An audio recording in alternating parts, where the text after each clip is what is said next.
வன்கொடுமை செய்து நாசமாக்கப்பட்டாள். ஆனால் இதே போன்றுதான் நாமக்கல், மதுரை, திண்டுக்கல் என்று பல மாவட்டங்களிலும் பல வன்கொடுமைகள் நடந்து கொண்டுதான் இருக்கின்றது. பேனா சிலைகள் வைக்க நேரமுள்ள அரசுக்கு எங்கே பெண்கள் வன்கொடுமைகளை தடுக்க நேரம் உள்ளது என்றுதான் நான் கேள்வி கேட்பேன். கட்டடத்துக்கெல்லாம் கருணாநிதி அவர்களுடைய பெயர். சரி, 5 வருஷம் பேசி பேசி அரசு ஆண்டுட்டீங்க, பேர் வச்சுக்கோங்கலாம்.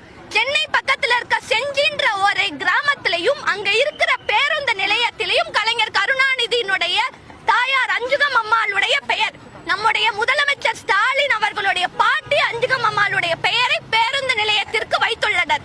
இப்ப நான் என்ன கேக்குறேன்னா, அஞ்சுகம் அம்மாள் கலைஞர் கருணாநிதியை பெற்றெடுத்த சோதனையை தவிர செய்த சாதனை என்ன என்பதுதான் என்னுடைய கேள்வியாக உள்ளது. அப்படிப்பட்ட தாயாருக்கு ஏன் பேருந்து நிலையத்தில் பெயர் வைக்கிறீர்கள்? இப்போ இதே மாதிரியே உதயநிதி ஸ்டாலின் அவர்களும் என் தந்தை போலயே நானும் பாட்டிக்கு பெயர் வைக்கிறேன்னு சொன்னா எந்த பாட்டி பேரை வைக்கிறது? எத்தனை பாட்டி பேரை வைக்கிறது? இதைதான் நான் இங்கே கூற விரும்புகின்றேன். அடுத்து, உதயநிதி ஸ்டாலின் அவர்கள் கட்சி சேர்ந்த உடனேயே அமைச்சர் பதவி, அதாவது இளைஞரணி மாநில தலைவராக பொறுப்பேற்றார். மாநில தலைவராக பொறுப்பேற்ற 2 மாதத்தில் எம்எல்ஏ சீட்டு, அடுத்த 3 மாசத்துல அமைச்சர் பதவி, அடுத்த 4 மாசத்துல துணை முதலமைச்சர் பதவி. இதுல கட்சிக்காரங்க எல்லாரும் கேக்குறாங்க, நேத்து வந்தவங்க எல்லாம் இன்னைக்கு கட்சி ஆரம்பிக்கிறாங்க.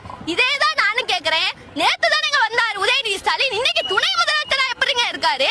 இதுதானேங்க நான் கேட்க விரும்புறது. இதை மாற்றுறதுக்காக தான் எங்களுடைய தளபதி அவர்கள் கட்சி ஆரம்பித்து மக்களுக்காக பல பணிகளை செய்து கொண்டு வருகின்றார்.